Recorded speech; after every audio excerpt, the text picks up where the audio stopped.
की अनेक वेळा असं होतं की नावाचं स्पेलिंग मध्ये चूक होते. दुबार मतदारासाठी दोषी राज्य निवडणूक आयोग, केंद्रीय निवडणूक आयोग, राजकीय पक्ष, स्वतः मतदार पक्षाचे कार्यकर्ते म्हटलं तर हे सर्वच जण जबाबदार. कारण की ही प्रक्रिया अनेक वर्षांपासून ही सगळी प्रक्रिया चालू आहे. मला वाटतं हा विषय आम्ही सुमारे 20 वर्षांपासून हा विषय मांडण्याचा प्रयत्न आपण करत आहोत. राज्य निवडणूक आयोगाला केंद्रीय निवडणूक आयोगाने जी यादी तयार केली त्याच्या आधारे निवडणूक घेण्याचा अधिकार आहे. त्या यादीमध्ये दुरुस्ती करणे, त्यात बदल करणे, त्यात डिलिशन करणे, ऍडिशन करणे हा अधिकार त्यांना नाही.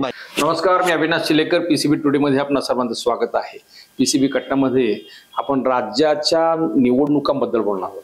स्थानिक स्वराज्य संस्थांच्या निवडणुका रखडल्या होत्या. आता त्याला 3-4 वर्ष झाले. सुप्रीम कोर्टाने आदेश दिला 31 जानेवारीपर्यंत सर्व निवडणुका घ्या. त्याच्याप्रमाणे काल राज्य निवडणूक आयोगाचे अध्यक्ष जे प्रमुख दिनेश वाघमारे यांनी त्या संदर्भात प्रेस घेतली. त्याच्यात जाहीर केलं की पहिल्या टप्प्यामध्ये नगर परिषदा, नगरपालिका 246 नगर परिषदा आणि 142 नगरपालिका त्यांच्या निवडणुका होतील. त्या साधारण 2 डिसेंबरला मतदान आणि 3 डिसेंबरला त्याची मतमोजणी होणार आहे. मिनी विधानसभा ज्याला आपण म्हणतो ती मिनी विधानसभा आहे. पहिल्या टप्प्यामध्ये नगरपालिका होती, नंतर जिल्हा परिषद पंचायत समिती होती, नंतर महापालिका होती. साधारण राज्यातला 9,70,00,000 मतदार आहे तो हा सगळ्या 3 टप्प्यामध्ये मतदान करणार आहे. पहिल्या टप्प्यामध्ये ह्या 9,70,00,000 पैकी 1,07,00,000 साधारण मतदान होणार आहे. याच्यातून आपल्याला एक लक्षात येईल की राज्याचा कल नेमका कुठे आहे. महायुतीकडे आहे, महाआघाडीकडे आहे. राजकीय परीक्षा सर्व पक्षांची होणार आहे. सत्ताधारी भाजपची होणार आहे, सत्ताधारी भाजप म्हणून देवेंद्र फडणवीस यांची होणार आहे. सत्ताधारी पक्षाचे दुसरे घटक पक्ष शिवसेना म्हणून एकनाथ शिंदेची परीक्षा आहे. आणि तिसरे उपमुख्यमंत्री अजित पवार राष्ट्रवादी काँग्रेसची त्यांची पण परीक्षा होणार आहे. आणि त्याचबरोबर महाविकास आघाडी ज्याला आपण म्हणतो की ज्याच्यामध्ये ठाकरेंची शिवसेना, शरद पवारांची राष्ट्रवादी काँग्रेस आणि काँग्रेस यांचा सहभाग आहे. आता मनसे त्याच्यामध्ये येऊ पाहते. ह्या सर्वांची सत्व परीक्षा आहे. पण ह्या सगळ्या मतदार प्रक्रियेमध्ये आता कालपासून आचारसंहिता लागलेली आहे. याच्यामध्ये सगळ्यात चर्चेचा विषय कोणता झाला असेल तर दुबार मतदार. म्हणजे लोकसभा निवडणुकीमध्ये महाविकास आघाडीला 30 जागा मिळाल्या, भाजपला कमी मिळाल्या आणि नंतर विधानसभेला बरोबर उलट चित्र झालं. त्याच्यानंतर आरोप प्रत्यारोप सुरू झाले की मतदानामध्ये ईव्हीएम मध्ये घोळ झालाय. त्याच्यात मतदार यादीवरती फार मोठे आक्षेप आले आणि मतदार यादीमध्ये दुबार नावं फार मोठ्या प्रमाणावरती घुसवण्यात आली. त्याच्यामुळे हा निकाल उलटा लागला. हा विधानसभा निवडणुकीनंतरचा हा सर्व चर्चेचा भाग आला. राहुल गांधींनी या संदर्भात राष्ट्रीय पातळीवरती एक प्रेस कॉन्फरन्स घेतली. त्यांनी दाखवलं कर्नाटकमध्ये, महाराष्ट्राचा मतदार, तेलंगणामध्ये कशा प्रकारे दुबार मतदार आहेत आणि 2-2 ठिकाणी मतदान करतात. तसाच प्रकार महाराष्ट्रामध्ये सुद्धा आहे. त्याच्या संदर्भात राज ठाकरेंनी प्रेझेंटेशन दिलं. उद्धव ठाकरेंचे चिरंजीव आदित्य ठाकरे त्यांनी एक प्रेझेंटेशन दिलं. नंतर इतकंच नाही तर सत्ताधारी पक्षाचे भाजपचे मंत्री आशिष शेलार यांनी सुद्धा काल एक प्रेझेंटेशन दिलं. सत्ताधारी पक्षाचे माजी खासदार किरीट सोमय्या यांनी सुद्धा एका ठिकाणी जाऊन स्पॉट रिपोर्टिंग केलं की एका रूममध्ये 150 मतदार आहेत. म्हणजे हे दुबार मतदारांचा जो विषय होता हा फार चर्चेला आला. कालच्या प्रेस कॉन्फरन्समध्ये निवडणूक आयोगाचे जे सर्व आहेत आत्ताचे दिनेश वाघमारे यांच्यावरती पत्रकारांनी प्रश्नांचा भडीमार केला. तो याच विषयावर, जर मतदार याद्या अशा सदोष असतील तर निवडणूक घेता कशी. राज ठाकरेंनी परवाच्या सत्याचा महामोर्चा, त्याच्यामध्ये सत्याचा मोर्चामध्ये एक इशारा दिला. उद्धव ठाकरेंनी पण तो इशारा दिला की जर याद्या दुरुस्त केल्या नाहीत तर आम्ही निवडणुका होऊ देणार नाही. इथपर्यंत ते टोकाला आलं. त्याच्यामुळे संपूर्ण राज्यामध्ये चर्चेचा विषय हाच आहे की याद्या सदोष आहेत का, त्याचा दोषी कोण. निवडणूक आयोग, राज्य निवडणूक आयोग दोषी आहे, केंद्रीय निवडणूक आयोग दोषी आहे की राजकीय पक्षांचे नेते दोषी आहेत, नेमकं दोषी कोण, चर्चेचा विषय हा आहे. त्या संदर्भात आपल्याला सखोल जरा चर्चा करायची आहे. म्हणून आपण पाचारण केलंय सारंगजी कामतेकर. सारंगजी, आपलं स्वागत आहे. मी प्रस्तावित थोडं जास्त यासाठी केलं की परिस्थिती काय नेमकी ती समजून घ्यावी तुम्ही. सारंगजी कामतेकर यांचा मोठा परिचय आहे. ते राजकीय विश्लेषक आहेत. राजकीय ज्याला आपण स्ट्रॅटेजिस्ट म्हणतो, रणनीतिकार म्हणून त्यांचा परिचय आहे. राज्याच्या निवडणुकीबद्दल त्यांचा सखोल अभ्यास आहे. त्यातल्या त्यात दुबार मतदार जे आहेत मतदार यादीमधले त्याचा त्यांनी फार बारकाईने अभ्यास केलेला आहे.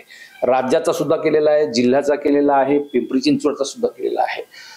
ते नेमके दुबार मतदार त्याच्यामधून कसे बाजूला केले, नेमके ते समाविष्ट कसे झाले, त्याला जबाबदार कोण, याविषयी ते भाष्य करणार आहेत. त्यांचा कायद्याचाही अभ्यास आहे, राजकारणाचा अभ्यास आहे, समाजकारणाचा आहे आणि स्ट्रॅटेजी कशी आखायची निवडणुकीची त्याच्याबद्दल ते बोलत असतात. आता आपण फक्त दुबार मतदार हा एक महत्वाचा विषय जो चर्चेचा आहे त्या संदर्भात त्यांना बोल. सरांनी ही सगळी परिस्थिती पाहिली, नेमकं ह्या दुबार मतदाराच्या ह्याला जबाबदार कोण? म्हणजे हा चर्चेचा विषय आहे. काही जण निवडणूक आयोगाकडे बोट दाखवतात, काही जण राजकीय पक्षांना दोषी त्याच्यामध्ये धरतात. नेमकं दोषी कोण? आणि ह्या दुबार मतदारासह निवडणूक होणार आहे तर आताची निवडणूक जी होणार आहे त्याच्यामध्ये परिस्थिती काय राहील? त्या निवडणुकीच्या दुबार मतदारामध्ये आपण जर दोषी म्हटलं तर दुबार मतदारासाठी दोषी राज्य निवडणूक आयोग, केंद्रीय निवडणूक आयोग, राजकीय पक्ष, स्वतः मतदार, पक्षाचे कार्यकर्ते म्हटलं तर हे सर्वच जण जबाबदार आहेत. ती काय एकटी आयोगावरती जबाबदारी टाकता येत नाही किंवा एकट्या राजकीय पक्षांवरती जबाबदारी आपल्याला निश्चित करता येत नाही. कारण की ही प्रक्रिया अनेक वर्षांपासून ही सगळी प्रक्रिया चालू आहे. मला वाटतं हा विषय आम्ही सुमारे 20 वर्षांपासून हा विषय मांडण्याचा प्रयत्न आपण करत आहोत. आणि दर इलेक्शन आले की हे दुबार मतदाराचा प्रश्न येतो. यावेळेस त्याला राष्ट्रीय पातळीवरती किंवा राज्य पातळीवरती महत्व प्राप्त झालेलं आहे. परंतु ही समस्या फार मोठ्या प्रमाणात आहे. आणि ही समस्या काही ठिकाणी अनावधानाने घडलेली घटना आहेत आणि काही ठिकाणी जाणून बुजून हे केले खोडसाळपणा सुद्धा आहे. कारण आपल्या राज्यामध्ये किंवा देशामध्ये वाढती लोकसंख्या, आपल्याकडे होणारा मायग्रेशन, इतर जिल्ह्यात राज्यातून येणारे मंडळी, राज्याच्या मध्ये होणारं मायग्रेशन, स्थलांतर, आणि शहरांच्या किंवा गावांच्या अंतर्गत होणारं स्थलांतर सुद्धा. बरोबर. त्यामुळे यामुळे हा मतदार जो मोबाईल असतो तो बदलतो, घर बदललं किंवा एरिया बदलला तर त्याचं जे नाव असतं तो परत एकदा नोंदवलं जातं आणि खरी चूक तिथे आहे. अच्छा. आता ती काही ठिकाणी त्याचा दुरुपयोग सुद्धा केला जातो की आपल्यासारखे आपल्या विशिष्ट संपर्कातल्या मतदारांना नोंदवून घ्यायचं जाणीवपूर्वक हा सुद्धा काही ठिकाणी खोटेपणा होतो. परंतु तुम्हाला एकाला कोणाला जबाबदार धरायचं असं ते शक्य नाही. अच्छा. पण हे लोकांचं सर्रास मागणी अशी असते की राज्य निवडणूक आयोग, लोक केंद्रीय निवडणूक आयोगाकडे पाहत नाहीत. केंद्रीय निवडणूक आयोगाचं काम काय आहे? मतदार यादी मेंटेन करणं. आणि राज्य निवडणूक आयोगाचं काम काय आहे? ते निवडणुका त्या यादीप्रमाणे कंडक्ट करणं. पण याच्यामध्ये लोक सर्रास दोषी धरतात ते राज्य निवडणूक आयोगाला. कालच्या प्रेस कॉन्फरन्समध्ये सर्व पत्रकारांनी भडीमार जो केला तो दिनेश वाघमारेंवरती केला. मग हे नेमकं हे असंच चालू ठेवणार? नेमकं करायचं काय? नाही, काय माहिती का, ह्या दोन वेगळ्या संस्था आहेत. जरी त्या निवडणूक आयोग म्हणून त्यांचा जर का नावाचा संदर्भ असला तरी सुद्धा केंद्रीय निवडणूक आयोग हे मतदार यादी मेंटेन करत आहे. बरोबर. आणि त्याचा वेगळे अधिकारी आपल्याकडे, जसं राज्यामध्ये आपल्याकडे चोकलिंगम साहेब जे आहेत हे मतदार यादीच्या संदर्भातली जबाबदारी त्यांच्याकडे आहे. मेंटेन करतं नेमकं काय? म्हणजे मतदारांची नोंदणी करणे, त्या दुरुस्ती करणे, त्यातले डिलिशन करणे, हे जे सगळं कारवाई आहे हे मतदार यादी संदर्भातली. त्याच्यासाठी इलेक्ट्रोल रजिस्टरिंग ऑफिसर असतो, ERO असतो तो. आणि त्याच्यासाठी एक CEO वेगळा आहे. आणि राज्य निवडणूक आयोग जे आता दिनेश वाघमारे साहेब आहेत, तर दिनेश वाघमारे साहेब हे राज्य निवडणूक आयोगाचे आयुक्त आहेत. त्यामुळे दोन स्वतंत्र संस्था काम करतात. राज्य निवडणूक आयोगाला केंद्रीय निवडणूक आयोगाने जी यादी तयार केली त्याच्या आधारे निवडणूक घेण्याचा अधिकार आहे. अच्छा. त्या यादीमध्ये दुरुस्ती करणे, त्यात बदल करणे, त्यात डिलिशन करणे, ऍडिशन करणे हा अधिकार त्यांना नाहीये. त्यामुळे डिलिशन संदर्भातलं निश्चितपणे ते काही त्यांची जबाबदारी येत नाही. डिलिशन, ऍडिशन, सबस्ट्रॅक्शन किंवा ही जी असेल जबाबदारी ही सगळी जाते केंद्रीय निवडणूक आयोगाकडे. अच्छा. आणि आजच्या हा गोंधळ व्हायचं प्रमुख कारण असं आहे की मागच्या लोकसभा निवडणुकीनंतर विधानसभेला जी मतदार यादी आली, साधारणतः एक असा प्रघात आहे की दरवर्षी एक SRS चालतं. SRS म्हणजे स्पेशल रिव्हिजन चालतं या मतदार याद्यांचं. आणि ते दरवर्षी काय करतात, नोव्हेंबरला यादी पब्लिश करतात. त्याला कच्ची यादी पण ड्राफ्ट यादी, ती प्रारूप यादी पब्लिश होते. मतदारांना आवाहन केलं जातं की त्यांनी आपलं नाव तपासावं. राजकीय पक्षांना ते याद्या दिल्या जातात, मोफत दिल्या जातात त्या, आणि त्यांनी त्याची पाहणी पडताळणी करावी. आणि 2 महिन्यांमध्ये सूचना हरकती करायला संधी असते. आणि 1 जानेवारीला ती यादी अंतिम करून ती यादी प्रसिद्ध होते. दरवर्षीची प्रक्रिया आहे. परंतु मागच्या वर्षी निवडणुका ह्या नोव्हेंबरच्या अगोदर असल्यामुळे ती प्रक्रिया झाली नाही. या वर्षी ती प्रक्रिया होणं अपेक्षित होतं. परंतु केंद्रीय निवडणूक आयोग हे जे SIR जे आणताय, स्पेशल इंटेन्सिव्ह रिव्हिजन जे आणताय, ते आणणार म्हणून राज्य जे इथली जी टीम आहे त्यांना वाटलं ते येणार आहे म्हणून ते थांबले होते. अच्छा. म्हणजे बिहारमध्ये झालं त्याप्रमाणे इथे होणं अपेक्षित होतं, परंतु ते झालं नाही. त्यामुळे या याद्यांमध्ये जी काय नावांची वाढ झालेली आहे मागच्या लोकसभापासून विधानसभेपर्यंत, 46 लाख मतदार त्याच्यामध्ये, आणि विधानसभेनंतर आतापर्यंत, तर ही जी वाढ झाली, उदाहरण आपण पिंपरी चिंचवड शहरापुरतं आपण जर बोलायला गेलो तर 50,000 नवीन मतदार आपल्याकडे विधानसभेनंतर ऍड झाले. विधानसभेनंतर मग हे जर ऍडिशन झाले तर या ऍडिशन संदर्भात सूचना हरकती किंवा जी काही पद्धत असते ती अद्याप झालेली नाही. आणि त्या याद्यांच्या मध्ये ही जे वाढ झालेली आहे, कारण की मागच्या महानगरपालिका निवडणुकीपासून आतापर्यंत पिंपरी चिंचवड शहरामध्ये 5 लाख पेक्षा जास्त नवीन मतदार आलेले आहेत. आता ही काही जेनेरिक वाढ नाहीये, नाही बरोबर, म्हणजे 18 वर्ष झाल्यानंतर तो नोंदवला असं नाहीये. ही वाढ सरसकट आहे, स्थलांतरित त्याच्यामध्ये मोठ्या प्रमाणात आहे. आणि स्थलांतरित मोठ्या प्रमाणात असल्यामुळे दुबार मतदारांची एक समस्या तर आहेच आहे, परंतु स्थलांतरित मतदारी सुद्धा समस्या आहे. म्हणजे उदाहरणतः आपल्याकडे जर आपण गेलो तर आपल्याकडे आता घरकुल योजना आपल्याकडे एक प्रकल्प झाला. आपल्याकडे आता 55 नावाच्या योजनेची आपल्याकडे बोराडेल प्रकल्प झाला, चर्लेल प्रकल्प झाला, स्पाईन रोडला एक सेक्टर 12 प्रकल्प झाला, आता या मोहननगरला झाला. हे जे काही निवासी प्रकल्प आपल्याकडे नव्याने शासनाच्या वतीने आले. आणि दरवर्षी पिंपरी चिंचवड महानगरपालिकेमध्ये 25,000 नवीन मिळकती, 25,000 कुटुंबच येतात. म्हणजे ते मिळकती तयार होतात. आता ते मिळकती स्थलांतरित होतात, ते डबल मिळकती होतात, हा विषय वेगळा आहे तो. परंतु हा जो ठिकाणी आला जो मतदार आहे तो राहतोय कुठे, त्याचं नाव कुठे आहे, हा सगळा समन्वय लावणं जवळजवळ अशक्य झालेलं आहे. आणि त्याच्यामुळे हा गोंधळ तो जास्त प्रमाणात वाढलेला आहे तो. अच्छा, मला ह्याच्यामध्ये आपण एक मागे उदाहरण चर्चेत घेतलं होतं, त्याच्यामध्ये पाहिलं की बीड मधले एक कुटुंब आहे, त्या कुटुंबाचं बीडच्या ग्रामीण भागात तिथे नाव आहे मतदार यादीमध्ये, संपूर्ण कुटुंबाचं. पिंपरी विधानसभा मतदारसंघात आहे, भोसरी विधानसभा मतदारसंघात आणि कोथरूड विधानसभा मतदार, आणि 4ही विधानसभा मतदारसंघाची मतदार ओळखपत्र त्याच्याकडे आहे. याला निवडणूक आयोग काय करणार? नाही, आता विषय तुम्ही जसं म्हणता, हा काय केवळ एक आयडेंटिफाय पर्टिक्युलर कुटुंब आहे, परंतु असे असंख्य कुटुंब आहेत ज्यांची गावाकडे पण नाव आहेत आणि शहरामध्ये पण नाव आहेत. बरोबर, कुटुंबाचे कुटुंब आहेत. म्हणजे कारण की वारंवार हा एक युक्तिवाद केला जातो की दुबार एकाच नावाचे अनेक माणसं आहेत, त्यामुळे तो माणूस दुबार आहे असं संबोधन योग्य नाही जोपर्यंत ते कन्फर्मेशन होत नाही. परंतु कुटुंब दुबार असणं हे तर निश्चितपणे ते सिद्ध होतं. आणि मतदार त्याच्याकडे मतदार ओळखपत्र जर असेल तर तो निश्चितपणे त्या ओळखपत्रामुळे तो तिथं मतदान करू शकतो, त्याला मतदान करण्यापासून कोणी थांबवू शकत नाही जर हे ज्ञात नसेल की त्याचं नाव दुबार आहे. अच्छा, बर. आणि अडचणीचा भाग असा आहे की जे स्थानिक लेवलला जे बीएलओ आहेत तर त्या बीएलओ कडे फक्त त्याची मतदार यादी असते.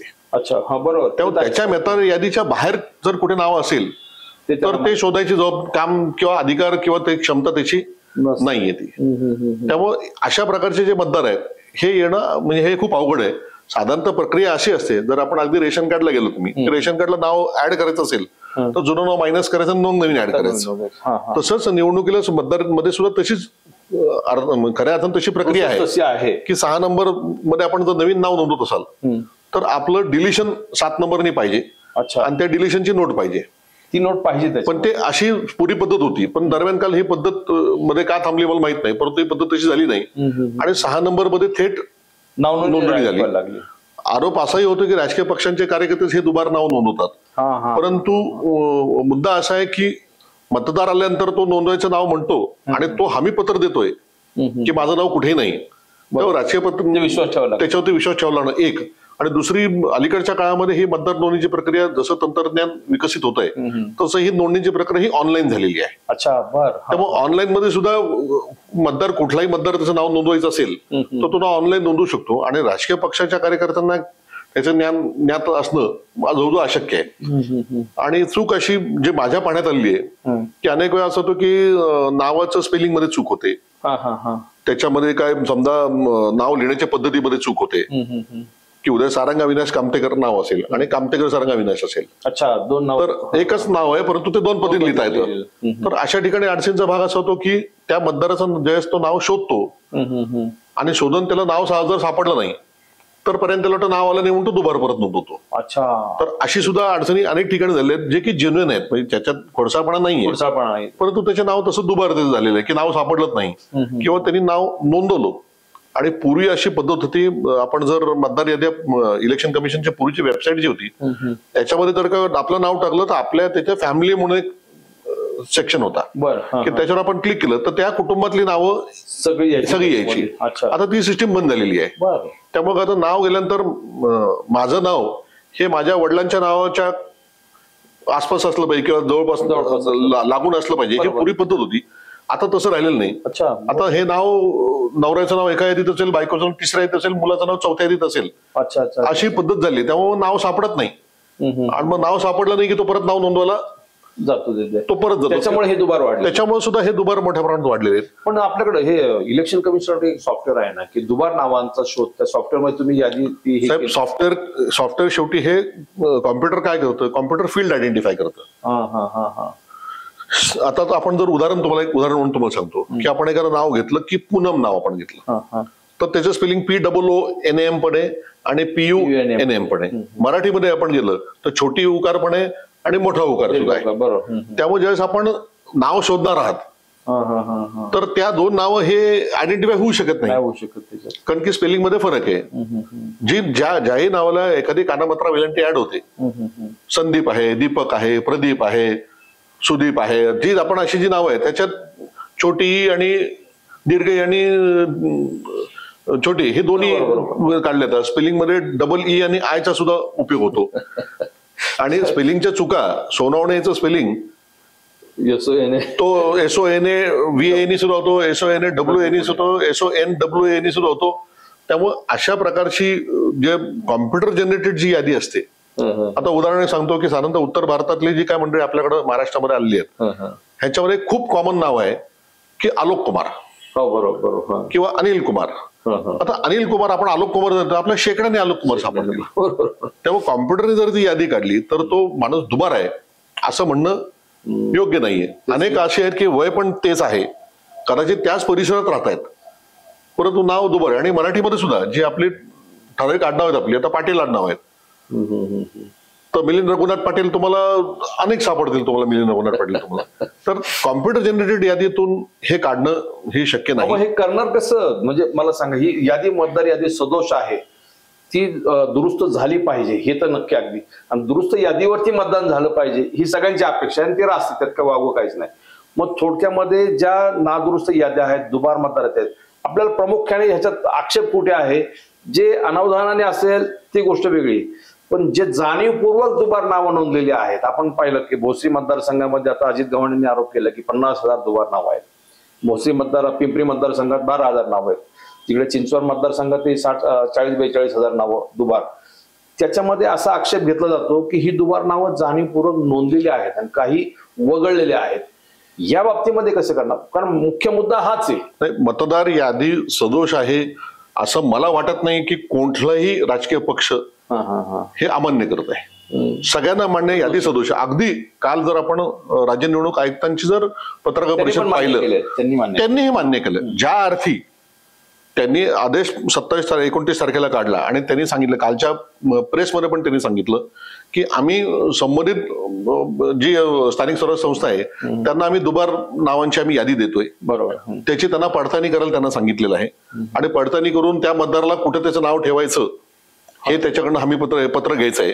आणि जो नाही जे सापडणार नाही त्याच्या नाव पुढे डबल स्टार मार्क करायचं आहे. म्हणजे एका प्रकारे त्यांनाही मान्य आहे की हे यादीमध्ये अडचणी आहेत. ह्याच्यात मुद्दा कसा येतो, आता आपल्याकडे 3 टप्प्यात निवडणूक होणार. हा महत्वाचा मुद्दा मी यासाठी म्हणतोय की एकच मतदार हा 3 वेळा मतदान करू शकतो. कसं, बीडमध्ये मी राहतोय, नगरपालिकेला मी बीडला मतदान करणार, नंतर महिनाभराने जिल्हा परिषदेची निवडणूक आहे, परत मी जिल्ह्यामध्ये बीड शहरामध्ये असेल, मी गेवराईला होतो त्यावेळेस मी गेवराई नगरपालिकेला मतदान केलं, बीड शहरामध्ये आलो, मी जिल्हा परिषदेला पण मतदान असेल जिल्हा परिषदेला करणार, आणि मी पिंपरी चिंचवडला राहतोय, माझं पिंपरी चिंचवडच्या यादीत पण नाव आहे, महापालिका 3ऱ्या टप्प्यात आहे, मी तिथेही मतदान करणार. एक मतदार 3 वेळा मतदान करू शकतो की नाही? आता मतदान करताना सहसा आपल्याला त्याच्या बोटाला शाई लावली जाते. आता ती शाई लावली जाते, ती त्याच्याबद्दल खूप चर्चा आहे की शाई काढता येते किंवा काही केमिकल लावून ती शाई निघते सुद्धा, असं सांगता बोललं जातं. परंतु एका रिप्रेझेंटेशन ऑफ पीपल ऍक्ट हा जो कायदा आहे आणि आपलं मूळ संविधान सांगतं की एका माणसाला एकाच मत करायचा अधिकार आहे. आपण जे आता वक्तव्य केलं की जे अनावधानाने दुबार झालेले आहेत त्यांच्याबद्दल आक्षेप आहे, परंतु असं नाहीये. शेवटी जर अनावधानाने का होईना असेल, जर ते डबल नाव असेल तर त्या नावाचा दुरुपयोग सुद्धा होऊ शकतो, अशी शक्यता नाकारता येत नाही. आता पूर्वी फोटो नव्हते, आता फोटो आहेत. त्या फोटो असल्यामुळे हे करणं शक्य आहे. परंतु उद्या जर का एखाद्या राजकीय पक्षाचेच जर का कार्यकर्त्याचे नाव जर दुबार असतील तर ते निश्चितपणे ते दुबार मतदान ते सुद्धा ते करू शकतील किंवा एखाद्या उमेदवाराचे जे काय समर्थक असतील. आणि या दुबार मतदारांच्या संदर्भातला विषय स्थानिक स्वराज्य संस्थांच्या निवडणुकीला इतका गहन होण्याचा सगळ्यात महत्वाचा मुद्दा हा आहे की ह्या निवडणुकाचे निकाल हे 1 मत, 2 मत, 5 मत, 50 मत, 100 मताच्या फरकाने सुद्धा मोठ्या प्रमाणात येऊ शकतो. यश अपयश गणित बदलतं. आणि असे जर का काही जर नावं असतील आणि असे जर का मतदार असतील तर ते चुकीचं आहे. एक दुसरी गोष्ट अशी आहे की शासकीय जी यंत्रणा आहे, जर दुबार नाव, आता आपण जर उदाहरण घेतले, उद्या पिंपरी चिंचवड शहरामध्ये लाखभर जर दुबार नावं आहेत असं जर आपण गृहीत, आणि निश्चितपणे लाखभर सापडतील. जर ती लाखभर आहेत तर 1000च्या मागे एक बूथ तयार होतो. बरोबर. तर 100 बूथ हे आपण विनाकारण आपल्याकडे तयार होतात का? मग त्या 100 बूथला लागणारा खर्च, त्याला लागणारे मॅनपॉवर, यंत्रणा ती सगळी यंत्रणेचा खर्च तो येतो. त्यामुळे हा अपव्यय निश्चितपणे हा करदात्याच्या पैशाचा अपव्यय आहे. आणि तिसरा महत्वाचा मुद्दा आहे की आपण उमेदवाराचा सुद्धा आपण विचार केला पाहिजे की उमेदवार ज्यावेळेस प्रचार करायला जातो त्याला ही माणसं सापडतच नाहीये. तो पण मुद्दा आहे तो त्याच्यामध्ये. तर त्यामुळे त्याचीही गैरसोय होतीये. त्यामुळे ही खऱ्या अर्थाने म्हणलं तर गैरसोय सगळ्यांची आहे. आणि परंतु आत्ताची परिस्थिती अशी आहे की गेल्या 4-4.5 वर्षामध्ये, 5 वर्षामध्ये काही निवडणुका, 5 वर्ष सुद्धा काही स्थानिक स्वराज्य झाले नाहीत. आणि संविधानिक जबाबदारी आहे की ह्या निवडणुका 6 महिन्याच्या आतमध्ये होणं गरजेचं असतं. परंतु मग न्यायालयाच्यामुळे म्हणा, कोविडमुळे म्हणा, किंवा जे काय कारणं असतील त्या कारणामुळे ह्या निवडणुका 4-4, 5-5 वर्ष झालेले नाहीयेत. त्यामुळे तिथे संविधानाच्या तरतुदीचं उल्लंघन झालेलं आहे एकीकडे, आणि दुसरीकडे मतदार याद्यांच्या जर का अशी त्रुटी असेल तर तिथे सुद्धा निश्चितपणे संविधानाचं किंवा कायद्याचं उल्लंघन होत आहे. त्यामुळे हे त्रांगडं आहे. आणि राजकीय पक्ष असतील, कारण की ह्या सगळ्या यंत्रणा आपण वारंवार आपण जर पाहिलं तर निवडणूक आयुक्तांच्या म्हणजे जे मतदार नोंदणीच्या संदर्भातले चोकलिंगन साहेब आहेत त्यांची जी मुलाखती जर आपण पाहिल्या तर ते काय सांगतात की राजकीय पक्षाला एक BLA द्यायचा असतो.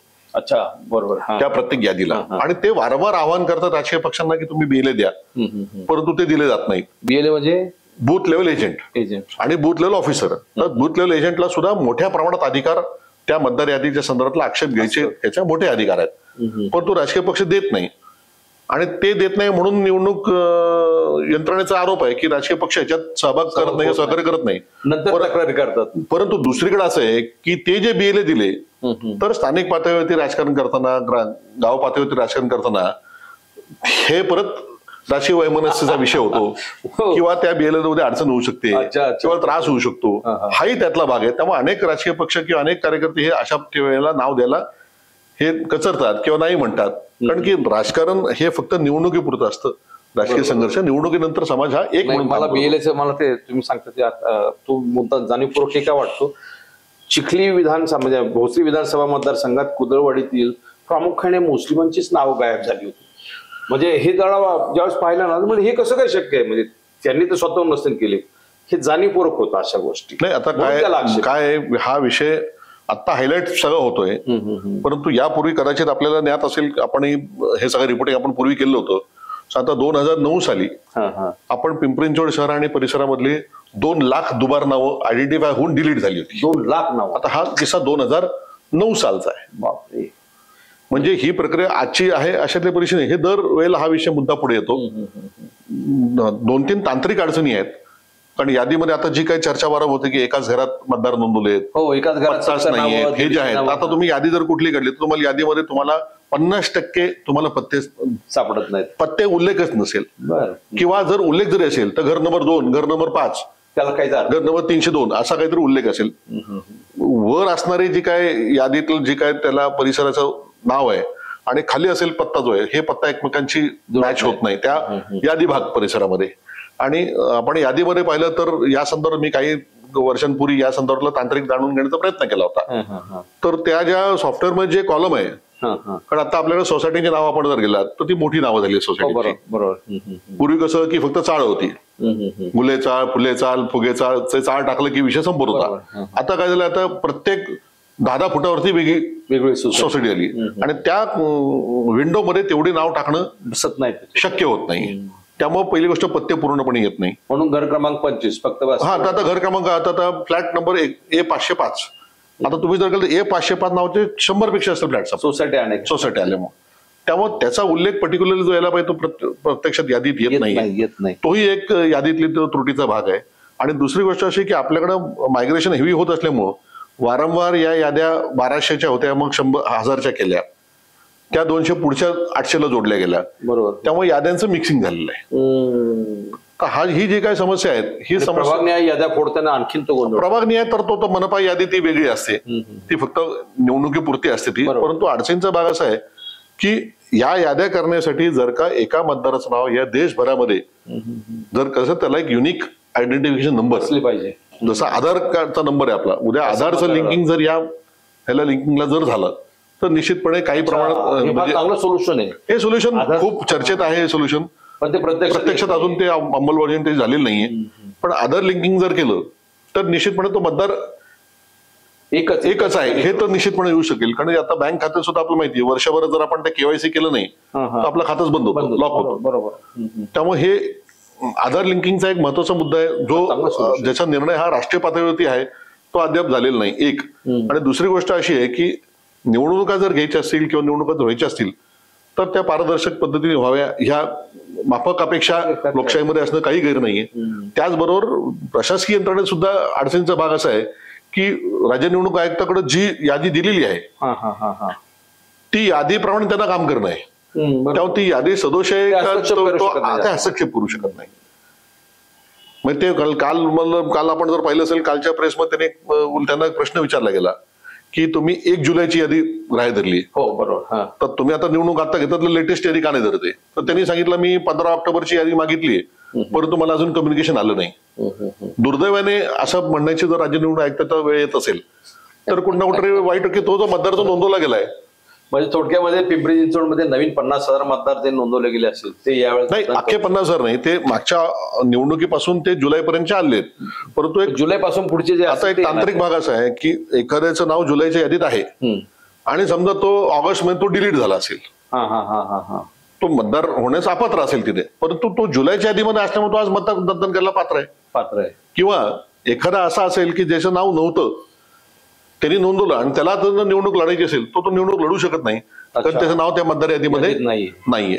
त्यामुळे सहसा आजपर्यंत आमचा अनुभव असा आहे की मतदानाच्या फॉर्म भरायच्या 10 दिवस आधीपर्यंतची यादी जी ही ग्राह्य धरली जायची आणि त्या आधारे निवडणूक होते. अर्थात ही विधानसभेची निवडणूक असणं ते शक्य आहे किंवा लोकसभेत शक्य आहे. महानगरपालिका निवडणूक असताना ते प्रभागनिहाय फोडावं लागतात. अच्छा, त्याच्यानुसार ते फोडत. त्यामुळे तो एक अडचणीचा भाग आहे परंतु तो सोडता येत नाही असं इतका काही कठीण भाग तो निश्चितपणे नाही येतो. नाही, पण तुम्ही आधार लिंकचं जे सोल्युशन म्हणतात ते फार उत्तम. तसं झालं तर हे सगळेच दोष त्याचे निघून जातील जवळपास. म्हणजे यादीचे दोष निघावे ही सर्वांचीच मला वाटत नाही अगदी सर्व पक्षीय उमेदवारांची इच्छा आहे की प्रश्न तितकं अवघड नाहीये, आहे सोपं आहे. फक्त ते राजकीय इच्छाशक्ती आणि केंद्रीय प्रश्न किचकट आहे परंतु सोडायचं ठरलं तर निश्चितपणे ते होऊ शकत नाही असं नाही.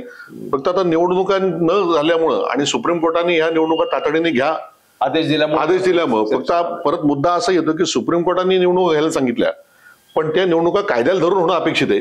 केवळ निवडणुका घ्या असं फक्त तांत्रिक भाग झाला पण तो कुठल्या निवडणूक घेता हे शेवटी कायदेशीर प्रक्रिया आणि कायद्याच्या चौकटीत राहूनच आपल्याला काम होतं. सुप्रीम कोर्टाने आदेश दिले तरी ते कायद्याच्या चौकटीत राहून ते काम होणं गरजेचं आहे. आणि आता हे पाहणं फार महत्वाचं आहे की आयोगाने आता जे सांगितलंय की दुबार नावाच्या संदर्भातली ती यादी ते पुरवणार आहेत. यादी पुरवल्यानंतर त्या यादीची त्यांनी छाननी करायची, पाहणी करायची आहे. प्राथमिक त्याची आयडेंटिफाय करायचंय, फोटो, लिंग, वय हे सगळं त्यांनी आयडेंटिफाय करायचंय आणि तो दुबारा प्राथमिक याच्यात आढळल्यास त्याला समक्ष जाऊन त्याला भेटायचंय, त्याच्याकडनं ते हे मागवायचंय, स्पष्टीकरण त्यांना कुठल्या वॉर्ड त्याचं नाव ठेवायचं ते घ्यायचंय.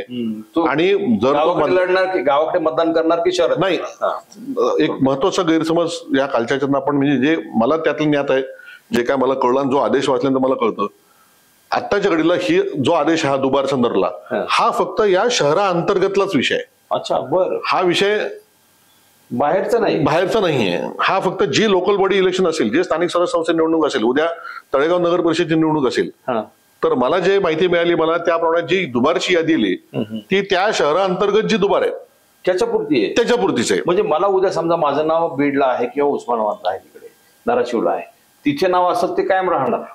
हो, तो कायम राहणार. ते तिथं ते स्टार मार्किंग होणार नाही तिथं. अच्छा, बरोबर. हे फक्त त्या लोकल बॉडीच्या पुरता आहे. अजूनही पिंपरीच्या संदर्भात ती अजून आलेली म्हणजे अजून माझ्या पाण्यात आलेली नाही ती.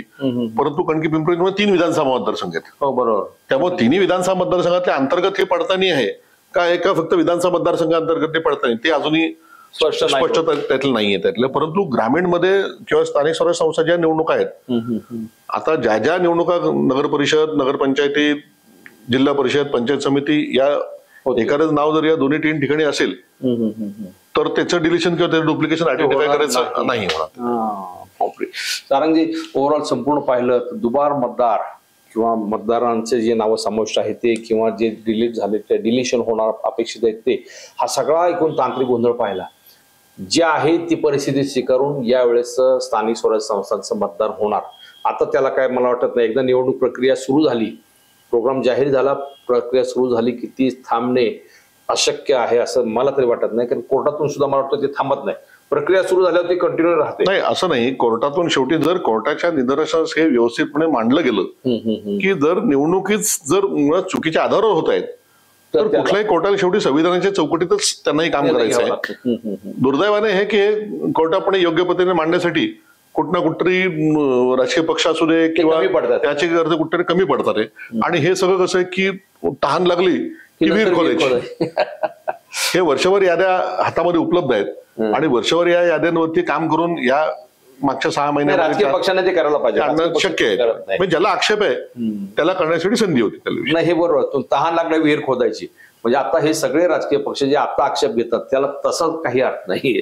हे त्यांनी त्यांची यंत्रणा ही वर्षभरापूर्वी जर कामाला लावली असती किंवा वर्षभर कार्य ह्याच्यात केली असती तर हे दोष बऱ्यापैकी कमी झाले असते. दोष राहणारच नाही असं नाही, दोष असतील त्याच्यामध्ये. पण ओव्हरऑल संपूर्ण दुबार मतदार यादीचा किंवा दुबार मतदारांचा जो प्रश्न आता चर्चेला आलेला आहे त्याच्यामध्ये जे आरोप केले जातात की आमचा, राज ठाकरे सांगतात आमच्या सभा मोठ्या होतात परंतु आम्हाला मतं मिळत नाहीत, त्याचे कारण दुबार मतदार किंवा बोगस मतदार वगैरे वगैरे. हे जे आहे याच्यावर त्यांनी अखंडपणे काम करायला पाहिजे, ते होत नाहीये, त्याच्यामुळे हे प्रश्न निर्माण होतात. एनिवे, या स्थानिक स्वराज्य संस्थांचा हा पहिला टप्पा आहे. या निवडणुकांमध्ये या मतदार यादीप्रमाणेच मतदान होणार आहे. या संदर्भामध्ये जे काही तांत्रिक गोष्टी आहेत त्या संदर्भात सारंगजींनी सविस्तर ह्याच्यामध्ये खुलासा केला. पण त्यातला सगळ्यात महत्वाचा, आधार कार्ड जर लिंक केलं तर मला वाटतं बऱ्यापैकी 99% हा प्रश्न सुटू शकतो. हे त्यांनी सांगितलेलं सोल्युशन त्यातलं फार उत्तम आहे. केंद्र सरकारने किमान पुढच्या 29च्या निवडणुका होणार आहेत 2029च्या, तोपर्यंत हा निर्णय आणि त्याची अंमलबजावणी करावी. म्हणजे पुढच्या काळामध्ये अशा प्रकारचे गोंधळ होणार नाही, सदोष मतदार यादीवरती मतदान होईल अशी अपेक्षा व्यक्त करू. सारंगजी, वेळ दिलात खूप खूप धन्यवाद. धन्यवाद.